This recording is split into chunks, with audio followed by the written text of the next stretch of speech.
Hello mga tol, welcome sa bago nating video. I-review natin tong Honda Click 125 2021 model version 2. Ang kanyang odometer 81,950, 3 years na. So i-review natin siya. Stock pa naman to lahat. Ang mga pinalit ko lang dito, mga spark plug, yun, pinalitan ko yun. Tapos tensioner, kasi mga 30,000 kilometers malagitik na siya, so pinalitan ko.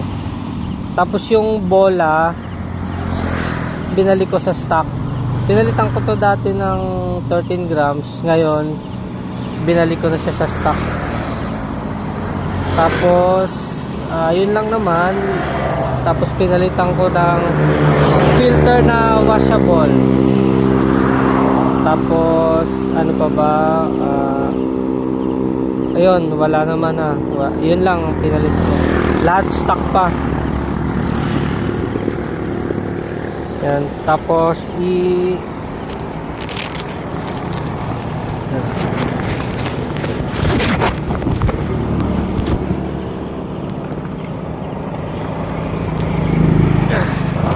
i-sound check naman natin ang motor.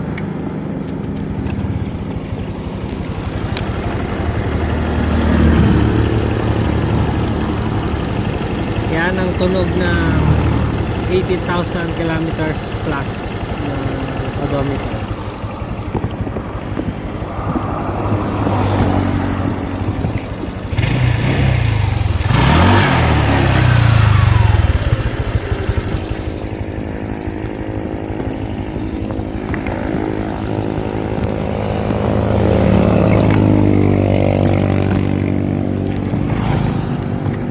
Ngayon, syempre, testingin natin kung kaya pang tumakbo ng kapareho nung bago pa lang to.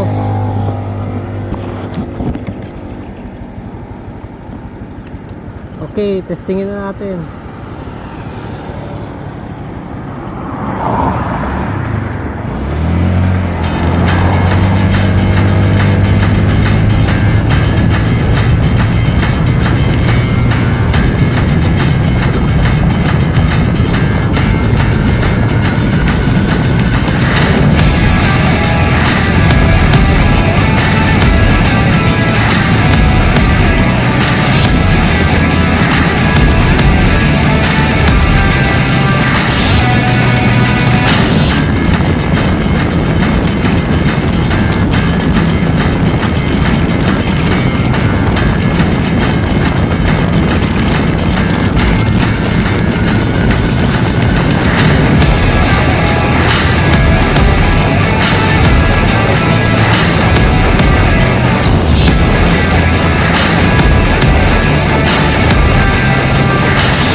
Bale, hindi na siya talaga umaabot ng mga 117, 118, kasi nung bago to napapaabot ko pa siya ng ganun, mga 118, 119.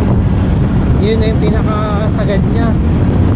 Pero ngayon, yun, nag-isandaan pa naman, kaso hindi na talaga lumalagpas sa, baka siguro sa bola, kasi nga binalik ko sa stock. Syempre gamit na yung stock na bola, gamit na yun. Medyo may konting ano na yun, may gas-gas na yun na konti sa gilid. Yun shout out kay Patrick Mamado.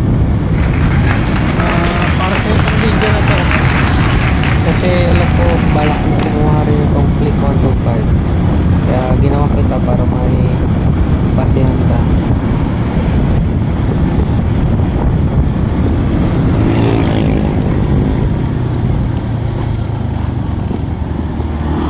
So hanggang dito na lang. Please support and subscribe. Thank you.